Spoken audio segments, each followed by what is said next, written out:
Oke teman-teman, apa kabar? Akhirnya gue bikin video lagi dan kemungkinan besar, bukan kemungkinan besar sih, gue akan fokus lebih ke arah YouTube lagi. Jadi planningnya adalah nanti setiap 1 minggu sekali minimal gue akan upload 2 video, gitu ya.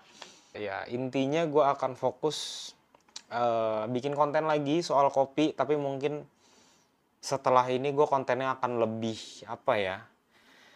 Lebih luas dari arah kopinya lah. Kan kalau kemarin gue bener-bener fokusnya lebih ke idealis banget gitu ya.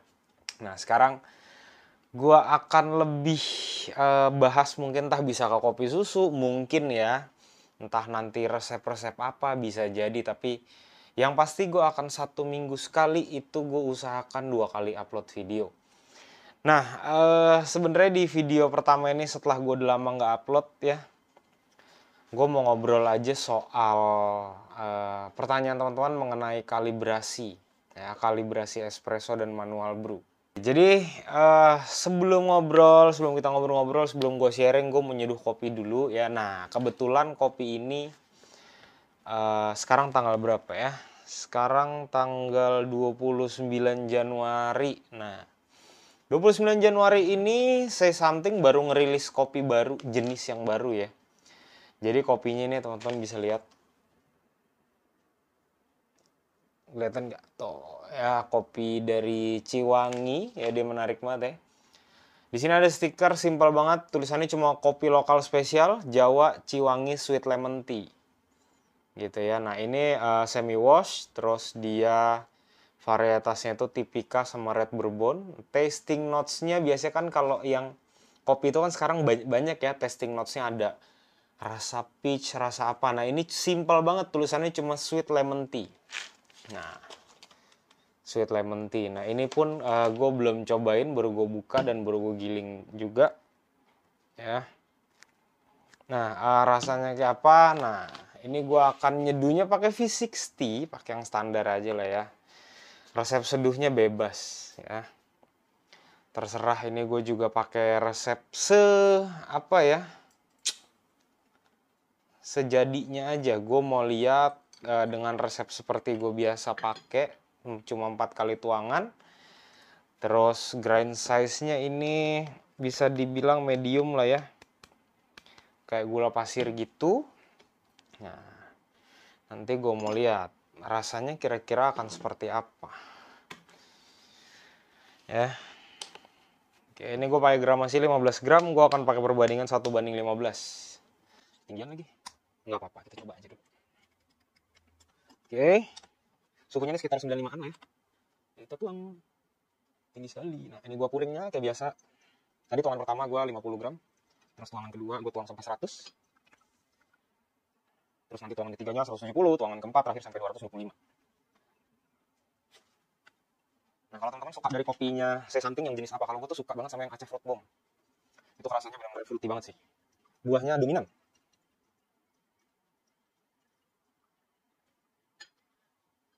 Oke. Mungkin yang udah dari dulu sering nonton YouTube gue udah ngeliat nih, teko ini udah lama banget gue pakai, gue nggak ganti-ganti karena nggak tahu ya, mungkin setiap orang nanti punya gear kesukaan ya, udah sampai hitam-hitam gini aja gitu ya kan, itu langsung gue pakai karena enak banget dipakai. Ya 225, 2,5 menit kita coba beneran nggak nih Sweet Lemon Tea.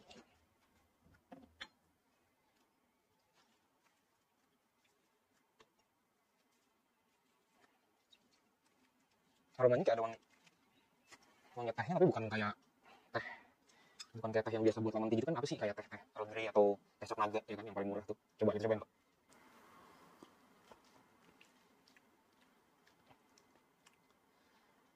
Oke.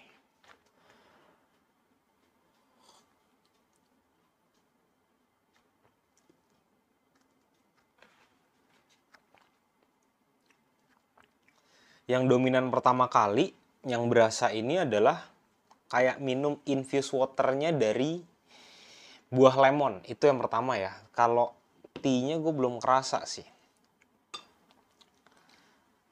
Mungkin karena masih panas. Dan di sini teman-teman jangan ini ya.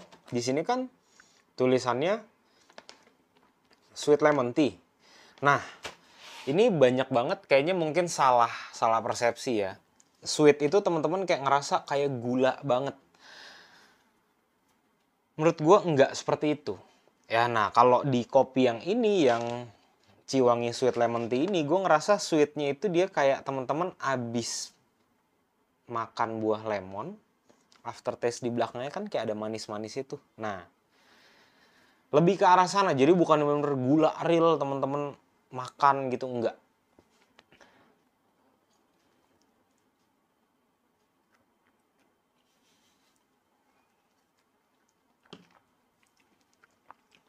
Gue baru ngerasa cuma dominan si lemonnya, terus manisnya juga ada, tea-nya gue belum dapet. Nah, coba nanti kita diemin sambil kita ngobrol-ngobrol dulu ya. Nah, jadi gini teman-teman. Banyak teman-teman yang tanya di kolom komen, cuma belum sempat gue jawab, itu mengenai kalibrasi. Nah, kalibrasi dalam arti gini. Kalibrasi untuk manual brew dan kalibrasi untuk espresso. Nah, gue bahas dari manual brew dulu secara singkat aja ya.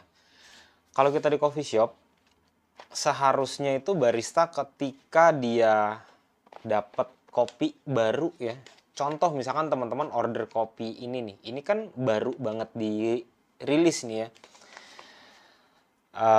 Teman-teman terus beli buat serve di coffee shop teman-teman. Udah pasti kan teman-teman belum tahu dong basic rasa dari si kopi ini seperti apa. Terus resep yang cocok seperti apa. Otomatis kan barista harus bikin dulu. Ya kan, harus bikin dulu supaya nanti barista itu bisa tahu oh gimana cara menyampaikan ke customer kalau customer tanya, "Kak, kalau kopi yang ini rasanya apa? Kopi yang ini rasanya apa?" Nah, di sini ketika teman-teman kalau mau kalibrasi manual brew, menurut gue cukup 1 kali aja. 1 atau 2 kali lah boleh. Karena kan gini ya, kalau kita bicara manual brew, di sini kemasannya cuma yang 200 gram. Oke, rata-rata ya, rata-rata coffee shop akan beli kemasan 200 atau 250 gram. Nah, kalau misalkan teman-teman abis nih, udah baru datang kopinya, teman-teman bikin 1 kali, terus ngerasanya oh kurang nih, dikulik lagi 2 kali. Dapet. Oke. Nah, udah dapet, resepnya udah dapet. Nah, besokannya nggak usah dikalibrasi lagi, cukup di hari pertama teman-teman ngebuka bagnya itu. Kalau misalkan setiap hari teman-teman kalibrasi, ya kopinya habis ke teman-teman barista buat dikalibrasi dong. Karena kan kopi ini kan buat dijual. Beda cerita kalau emang teman-teman emang pengen ngulik ya. Pengen ngulik ya memang harus dicobain setiap hari. Dan karena memang teman-teman beli ya untuk diminum gitu loh. Simpelnya adalah kalau buat manual brew cukup 1 sampai 2 kali aja. Udah. Nah, berbeda dengan espresso. Nah, espresso ini setiap hari teman-teman harus kalibrasi terus. Gitu. Sebenarnya tujuan dari kalibrasi itu adalah yang pertama teman-teman buat dapetin rasa maksimal dari kopi yang teman-teman serve. Itu yang pertama. Dan yang kedua, supaya konsisten. Nah, kalau di espresso kenapa harus setiap hari? Karena buat gue pribadi ya, espresso jauh lebih, bisa dibilang jauh lebih tricky lah. Ada sedikit variabel yang berubah. Ya, itu biasanya cukup berpengaruh ke rasanya. Contoh maksudnya gini. Ketika teman-teman udah ceritanya ya, teman-teman udah beli 1 espresso blend atau house blend buat coffee shop teman-teman nih. Nah, ketika kopi itu udah sampai, otomatis kan teman-teman atau bareng sama head bar atau mungkin ownernya langsung turun tangan kan harus dicari dulu. Oh, rasa maksimal dari kopi ini nih seperti apa. Misalkan, oke teman-teman udah nentuin dosingnya misalkan 18 gram. Terus untuk yieldnya itu berapa banyak liquid espressonya, misalkan double-nya itu 50 mili. Oke, terus time-nya ada di 28 second. Nah, habis itu udah dicobain, oh ternyata enak nih setelah ngubah time, ngubah yield, terus ngubah dosing, mungkin ngubah grind size ya. Habis itu nanti udah dapat. Nah, ketika udah dapat itu harus teman-teman lock. Oke, variabel-variabel itu atau resepnya teman-teman lock. Tujuannya biar pada saat besok nih, besok harinya atau di hari yang sama di shift kedua barista yang lain masuk itu dikalibrasi lagi. 1-2 kali harusnya cukup. Ya kecuali benar-benar tricky, beansnya susah banget ya. Ya itu mungkin bisa 4 kali, 5 kali ya, bisa jadi. Tapi biasanya balik lagi gue sarankan kalau kalibrasi itu jangan terlalu banyak. Karena balik lagi biji kopi itu kan dipakai buat jualan ya. Nanti kalau terlalu banyak dipakai, waste-nya juga banyak gitu loh. Nah, besoknya harus dikalibrasi lagi. Nah, kalibrasinya ini misalkan tadi ya udah 18 gram, terus yield-nya itu 50 gram, time-nya 28 second. Nah, ketika besok udah dapet 3 variabel itu sudah sama, jangan langsung, wah rasanya sudah pasti sama. Belum tentu. Gitu. Jadi, kalibrasi memang patokan awal itu ya dari yield, time, sama dosingnya. Nah, setelah itu teman-teman harus tetap cobain dulu. Jadi jangan sampai ntar udah cuma dilihat, ditimbang, buat nggak dicicip. Jangan. Gitu loh. Espresso itu harus tetap dicicipin. Namanya dikalibrasi kan tujuannya balik lagi buat konsistensi rasa. Nah, ketika konsistensi rasa tujuannya supaya customer experience itu dapat gitu loh. Supaya nanti ketika customer hari ini atau besok atau lusa balik ke coffee shop teman-teman beli menu yang sama, customer akan dapetin rasa kopinya juga yang sama. Jadi jangan sampai hari ini beda, besok barista yang bikin beda rasanya beda gitu. Jadi sebisa mungkin harus yang sama. Nah, terus pertanyaan berikutnya adalah variabel apa aja yang lebih mudah atau disarankan untuk diganti-ganti pada saat kalibrasi espresso. Nah, ini menurut versi gua. Oke. Pertama, lebih baik teman-teman coba mainin di time sama yield-nya dulu. Oke, kenapa time sama yield? Artinya itu teman-teman nggak usah nambahin kopi dulu atau ngurangin kopi dulu. Jadi yang paling simple. Misalkan, pertama teman-teman pakai dosingnya 18 gram. Oke, terus time-nya 28, terus tadi yield-nya 50 mili atau 50 gram. Nah, ketika teman-teman udah coba bikin itu, terus misalkan dia masih kurang enak rasa kopi atau masih kurang pas, teman-teman silakan ubah antara time atau yield-nya dulu. Jadi coba bikin lagi, entah time-nya dipanjangin atau dipendekin, atau yield-nya dipanjangin atau dipendekin itu terserah. Karena nggak ada rumus yang pasti. Nah, karena setiap beans balik lagi beda-beda. Nah, setelah dari situ kalau masih kurang cocok juga, baru teman-teman ubah ke dosing. Berapa banyak kopi yang teman-teman pakai. Coba dikurangin atau ditambahin. Habis itu bikin lagi. Nah, bikin lagi. Kalau memang masih belum dapat lagi, baru ubah ke grind size. Nah, habis dari grind size, kalau misalkan masih belum dapat lagi, ganti kopi. Bisa jadi emang kopinya nggak cocok. Gitu ya. Nah, mungkin ada satu nih. Teman-teman yang selama ini gue pernah lihat di konten di Instagram, ada yang menyarankan tamping. Tampingnya dibikin agak lebih keras, dibikin agak lebih pelan, dibikin agak lebih keras. Kalau misalkan teman-teman udah pakai alat tamping otomatis kayak pak press, boleh, silahkan. Oke, boleh banget. Itu tinggal pencet-pencet tombol doang tuh. Ya. Kalau misalkan kekuatan tangan buat barista yang sudah profesional, yang udah pengalaman, yang dia tahu, wah 10 kilo nih bos, wah 12, boleh-boleh aja. Ya. Tapi buat yang baru belajar lebih baik jangan. Nah, supaya gampang seperti apa ya, kalau misalnya teman-teman kerja di coffee shop ya, boleh minta ke owner coffee shopnya atau saranin ke head barnya, Kak atau Pak atau Bu, minta dong boleh nggak saya dibeliin click temper atau calibrated click temper. Jadi yang dia sudah ada pernya, sudah ada pegasnya. Jadi tamping jangan terlalu dimain-mainin dulu, karena nanti kalau misalnya udah terlalu banyak dimain-mainin, muscle memory teman-teman nggak akan jalan. Nah, muscle memory tuh gini, simpelnya kayak teman-teman naik motor, teman-teman tahu nih, oke kalau gas saya buka segini, larinya akan kenceng atau enggak. Nah, teman-teman nggak bisa jelasin ke orang lain, karena yang tahu feel-nya itu cuma lu sendiri gitu.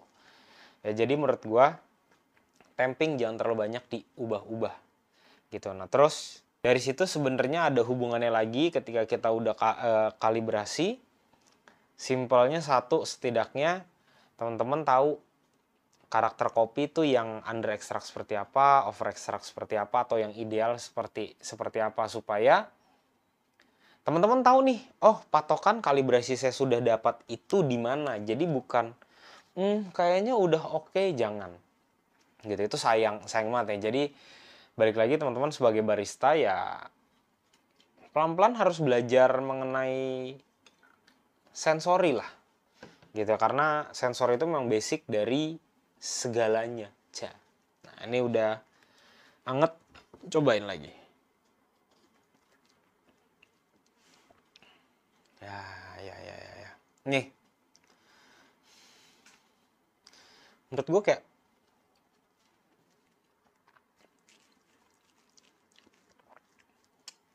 setelah dia udah agak dingin, dominannya malah gue kerasa kayak sesudah minum lemon tea tapi yang panas.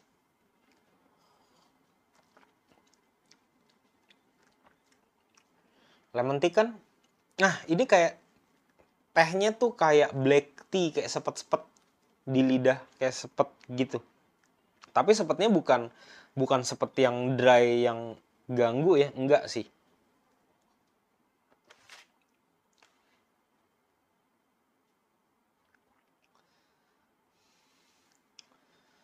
Mungkin nanti teman-teman kalau udah cobain beli, teman-teman rasain ada aroma pandan apa enggak sih? Kalau gue sih berasa seperti ada aroma pandan. Kalau gue ya.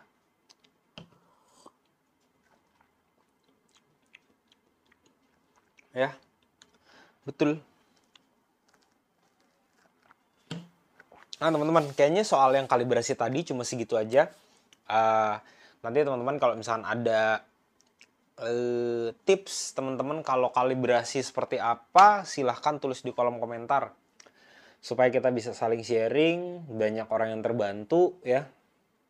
Terus kalau teman-teman berminat nih beli kopi ini,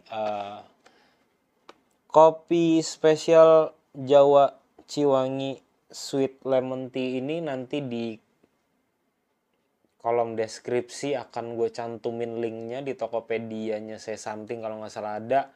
Terus kalau teman-teman mau cobain dulu silahkan ke coffee shopnya, kalau nggak salah ada 3 atau kayaknya ada 4, ada di Meruya, Alsut, Kemang, sama Citra. Ya, nah teman-teman silahkan kalau mau cobain beli.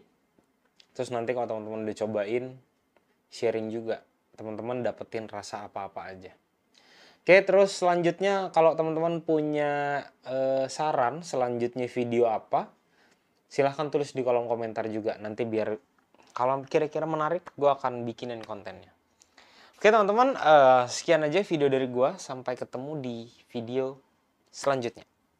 Terima kasih.